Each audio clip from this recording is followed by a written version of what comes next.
Olá, olá, olá! Boa noite, a paz do Senhor! Tudo bem com você? Não sei qual horário você vai assistir esse vídeo, possa ser que seja bom dia ou boa tarde, mas hoje é o nosso estudo de Gênesis. Hoje é o capítulo 23 e nós iremos falar sobre a morte de Sara. Amém? É algo assim fundamental. Preste atenção aos detalhes, tá bom? Desta palavra. Queridas, antes de nós começarmos, eu vou te convidar a orar daqui a pouquinho, mas antes eu já quero que você pegue sua Bíblia, porque você vai acompanhar comigo a leitura diretamente na sua Bíblia, tá bom? Outra coisa, curta agora esse vídeo, compartilhe pelo menos com mais 2 ou 3 grupos que você faça parte no WhatsApp, e não esquece também de comentar aqui embaixo o teu desafio cumprido, tá bom? Vamos orar? Senhor, meu Deus, neste momento, Pai, nós clamamos o Teu nome, para que o Senhor nos ajude a entender melhor a Tua palavra. Nos leva, Senhor, a um nível mais profundo, Senhor, contigo. Nos abençoa, Senhor, neste momento, nos protege, nos defende, Senhor, do mal. E em nome de Jesus, facilita o nosso entendimento, Senhor, porque nós queremos pregar e levar a Tua palavra por onde nós formos. Em nome de Jesus, amém. Vamos lá? Gênesis capítulo 23, a morte de Sara. Vamos ler já do 1 ao 3, que fala assim. E foi a vida de Sara 127 anos. Estes foram os anos da vida de Sara. E morreu Sara em Kiriat Arba, que é Hebron, na terra de Canaã. E veio Abraão a lamentar Sara e chorar por ela. Depois se levantou Abraão diante da sua morte e falou aos filhos de Et, dizendo: estrangeiro e peregrino sou entre vós. Dai-me possessão de sepulturas convosco, para que eu sepulte a minha morte diante da minha face. E responderam aos filhos de Et a Abraão e diz-lhes: ouve-nos, meu senhor, príncipe poderoso, és no meio de nós. Enterra a tua morta nas mais escolhidas das nossas sepulturas. Nenhum de nós te venderá a sua sepultura para entrar a tua morta.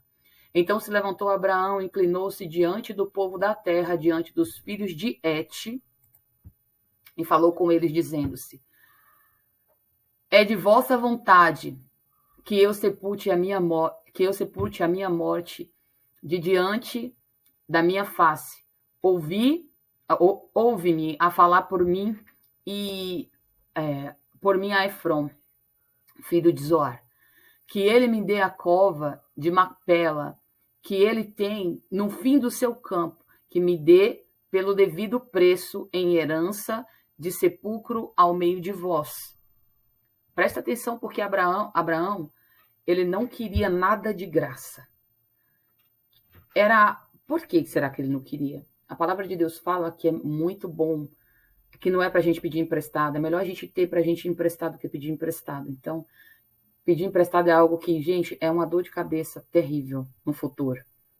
Então, se você tiver para dar, dê. Ou se você tiver para emprestar, empreste, mas não peça. Amém? Isso é algo que é um detalhe que a gente precisa se atentar. Amém? Vamos lá. Continuando. Ora, Efron habitava no meio dos filhos de Et, e respondeu Efron, Eteu, a Abraão, aos ouvidos dos filhos de Et e todos os que entravam pela porta da sua cidade, dizendo: não, meu senhor, ouve-me. O campo te dou também, e dou a cova, e nele está diante dos olhos dos filhos do meu povo.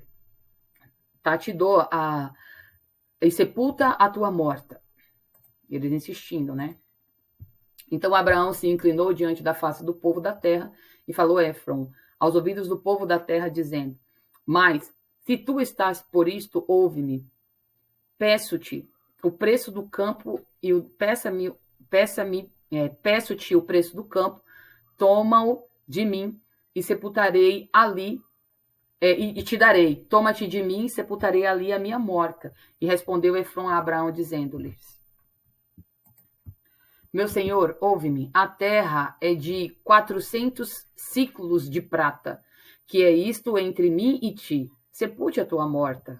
Dizendo que, né, o que era aquele valor para aquela pessoa, né?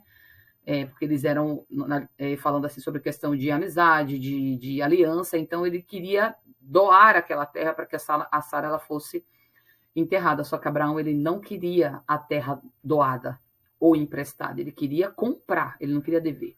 Abraão ele deu ouvidos a Efron e Abraão pisou a Efron a prata, né? Ele pesou a Efron a prata, que tinha falado aos ouvidos e aos filhos de Et, 400 ciclos de prata, corrente entre mercadores.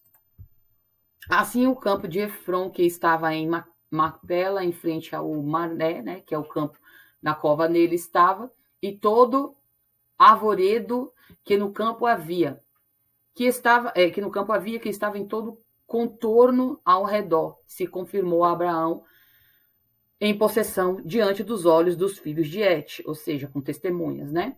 E tudo o que entrava pela porta da cidade, ou seja, aí ele já comprou, já é dele. Então ele podia enterrar a esposa dele em um lugar que era dele. Já pensou? Que situação, né? Alguém emprestar um sepulcro, sei lá, emprestar alguma coisa, depois a pessoa ficar inimiga ou acontecer alguma coisa, e a pessoa querer tirar o corpo da outra lá de dentro. Então isso poderia acontecer. Então Abraão, como amava muito Sara, ele jamais ia deixar que alguma coisa acontecesse com ela, né? Então, ele preferiu comprar aquele lugar e sepultar ela em um bom lugar. Continuando. E depois sepultou Abraão a Sara, a sua mulher, na cova do campo de Macpela e em frente de Maré, de Hebron, na terra de Canaã. E assim o campo da cova que dele estava foram confirmados a Abraão, pelos filhos de Et em possessão de sepultura. Amém? É algo assim fundamental, tá, queridas? A gente pensa que não tem fundamento nenhum a mensagem, né? A tal da mensagem, porque a Sara morreu. O que me interessa isso que a Sara morreu? Mas sabe aqui que tem um fundo aí espiritual, amém? Essa questão da gente emprestar, da gente tomar emprestado, isso tem um fundo espiritual muito sério. A gente tem que tomar cuidado, porque aquele que empresta, aquele que pede emprestado, ele vira escravo. Então, cuidado, tá bom? Eu deixei uma mensagem aqui para você. No final, que fala assim: você não vai morrer antes de viver a sua promessa. Sara, antes dela morrer, ela viveu as promessas que Deus tinha para a vida dela.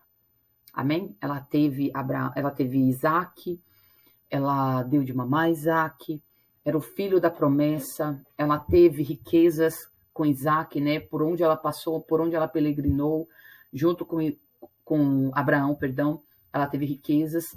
E assim, ela era uma pessoa abençoada por Deus, então ela não morreu sem viver a promessa dela. E saiba que você também não morrerá antes de você viver a tua promessa. O Senhor, ele tem uma promessa sobre a tua vida. Amém? Então se apegue nessa promessa, creia nessa promessa, porque o Senhor, ele vai derramar essa promessa sobre a tua vida. Então creia nesta palavra. Amém? Você crê? Então diga aí no comentário. Amém, eu creio. Amém? Essa foi a nossa mensagem de hoje, Gênesis capítulo 23. Espero que você tenha gostado. Um beijo, fica com Deus e até amanhã.